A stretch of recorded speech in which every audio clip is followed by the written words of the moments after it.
At 1:48 a.m., my phone buzzed with a priority page. The alert was simple but terrifying. Primary database corruption detected. Within seconds, Slack started filling with messages from our automated monitors. Replication lag spikes, query failures, application error rates climbing rapidly. The on-call channel went silent for a moment. Everyone was trying to understand whether this was a monitoring glitch or something worse. Then the checkout service started returning errors. Login requests failed. Order processing stalled. Someone typed the message nobody wants to type. Database might be corrupted. Our infrastructure was running on AWS. The core platform lived in a Kubernetes cluster on EKS. Around 120 microservice pods handled various pieces of the product. These pods handled authentication, billing, order processing, and analytics. The primary database was PostgreSQL running on Amazon RDS. It was configured with multi-AZ failover and automated daily snapshots. Incremental backups were stored in S3. Traffic averaged roughly 3,000 requests per second during peak hours. Most services depended heavily on the database. Redis handled caching, but critical state still lived in PostgreSQL. CI and CD were managed through GitHub Actions and Argo CD. Database migrations were handled through a migration service deployed as a Kubernetes job during releases. Monitoring came from Prometheus and Grafana. Database health checks monitored replication lag, query errors, and disk integrity. We had backups, multiple layers of them. At least that was the assumption. The first thing we saw was application errors increasing rapidly. The database itself was still reachable. Connections succeeded. But certain queries were returning strange errors. Some tables responded normally. Others returned checksum failures. From the user perspective, it looked like partial outages. Some pages worked, others failed completely. The Grafana dashboard showed increased disk read-retries and internal database errors. What made it confusing was that CPU and memory looked normal. The database instance was not overloaded. Yet specific queries consistently failed. Someone ran a direct query on the orders table. It failed with a page corruption error. At that point, the possibility became clear. Something inside the database storage layer had become corrupted.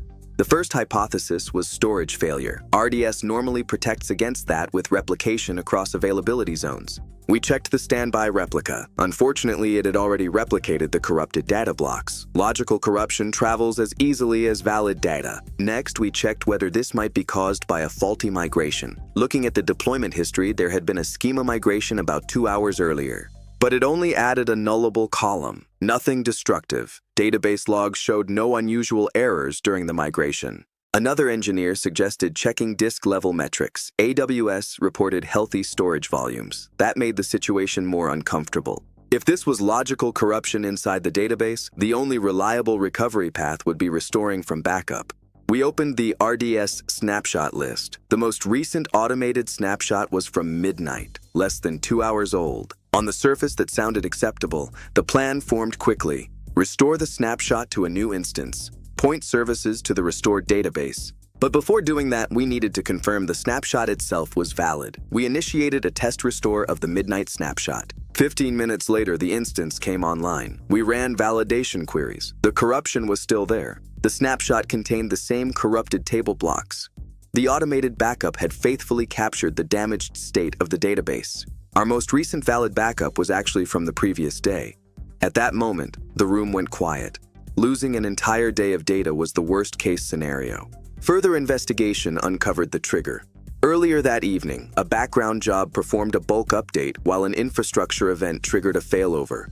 Under rare timing conditions, PostgreSQL encountered a storage write interruption. Certain data pages were written partially before the instance restarted.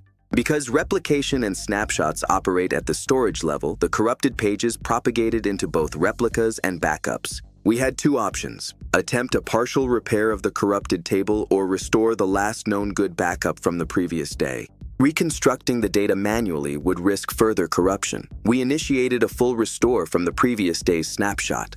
The restore process took roughly 25 minutes. During that time, we prepared a new RDS endpoint and updated Kubernetes secrets. Once the restored instance was ready, we switched application traffic. Services slowly began recovering. Error rates dropped. The next challenge was replaying the lost transactions from logs and message queues. Kafka allowed us to rebuild many missing operations. Within about 90 minutes, the platform was fully operational again, with most user data restored except for a small window of transactions. The real failure was not just the corruption event, it was our confidence that backups automatically meant recoverability. We had never validated whether our snapshots were consistent after heavy write workloads. We had no automated verification that backups were healthy. We had discussed running disaster recovery drills, but they had never been prioritized over feature work. Experience is a hard teacher. First, backups are only valuable if they are tested regularly through restore simulations. Documentation is not validation. Second, relying solely on storage-level snapshots can propagate logical corruption. Logical backups provide an additional layer of protection. Third, critical data pipelines should include event replay capability so lost transactions can be reconstructed. Planning for failure is key. Fourth, maintenance events combined with heavy write workloads can create rare but destructive failure scenarios. Expect the unexpected. That night reminded us that the scariest moment in operations is not when the system fails. It is when you discover that your safety net might fail too.